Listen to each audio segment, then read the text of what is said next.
We've been doing a lot of good work for years, and yet we haven't moved the needle very much on recidivism. 3 out of every 4 people walking into our prisons had failed on supervision. This is Bree. She's a deputy director of corrections in Idaho. She decided to bring a new pilot program to her state to help streamline parole officers' workload. The group she's working with is a tech nonprofit called Recidiviz. How can we leverage data and information in ways that we maybe haven't ever contemplated before? And so for us, it's looking at other opportunities. It's thinking about groups like Recidiviz. I was working as a product manager at Google, and I had grown up with family members in the criminal justice system, so I had always cared about the issue, and so started exploring criminal justice reform on the side. Our job at Recidiviz is to build tools that enable the people who are already succeeding on supervision to get off, to shrink the size of the system, and enable parole officers to help the people who need a little bit more support. It's a mistake to only focus on prisons because 1 in 2 prison admissions comes from supervision, comes from probation and parole. And so by focusing on those 4.5 million people, we can do a lot. In Idaho specifically, there are up to 10 different eligibility requirements that you need to hit in order to be discharged from supervision. But those 10 different requirements sit in potentially 10 different data systems. The parole officer would have to do an enormous amount of work to go and check all of these different and very important things. There's a fear of mine that people kind of get lost in the system. Somebody might be languishing who is otherwise eligible for movement to a lower supervision level. During the past several months, the Recidiviz team has been working on the ground with parole officers in the state of Idaho to test a new software they're building. It's the best state in the country to incubate a solution that can ultimately scale nationally. I think as a PO, I don't think there's a single PO who can't say they're not stressed. The average PO is supervising potentially north of 80 people at a time. So the Recidiviz team has been helping us create a better tool that allows us to focus more on the client, spend less time researching information on their case. I got to see that they cared about the PO's opinions, and I got to watch a relationship with the team build.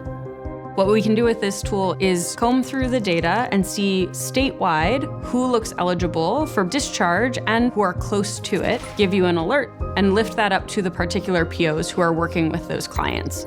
Usually if they're doing pretty solid, I want to make sure that I know, should I get them off my caseload? Should I send them to LSU early discharge if all of this stuff is good?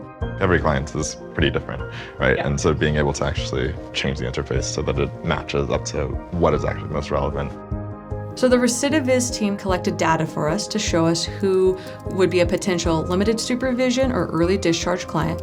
Angela was one of those names on the list, and she met all qualifications. So she goes by Angie. Been on supervision for a while. She's been doing so well though. She is focused on her sobriety and her future. She's working to go back to school to become a drug and alcohol rehabilitation specialist so she can assist others through recovery, which I think is just phenomenal. Today, Allison is meeting with Angie, who's currently on probation, to discuss her eligibility for early discharge. I'm 30 years old and I have spent half of my life doing hard drugs. I just received my 1 year clean in September, and that's incredible to me. It's been hard work. I reviewed your early stuff. I'm putting you in for early discharge. I think that you're actually eligible, but you are actually thriving too, right? You should be proud of yourself. You're doing the house manager stuff. Yeah, pat yourself on the back. Pat yourself on the back. But I want to put in, the worst thing we're going to hear is no. And I'd like to at least give us a shot, right? Let's do it. I went from a broken, heartless junkie to being a mother to my children again. I never thought I'd make it this far. What's happening in Idaho points to a future where the tools that Recidiviz is developing can help streamline and work towards fixing the probation and parole system. It has the potential to help people like Angie, who are ready to become productive members of their communities. Here in Idaho, I think we're thinking differently about how we can do corrections better. I think that's something that everyone in the country is or should be thinking about. If we want to move the needle, if we really want to make the system better, how can we do that? What are the innovative projects and groups of teams like Recidiviz that we can bring to the table to really enhance our work?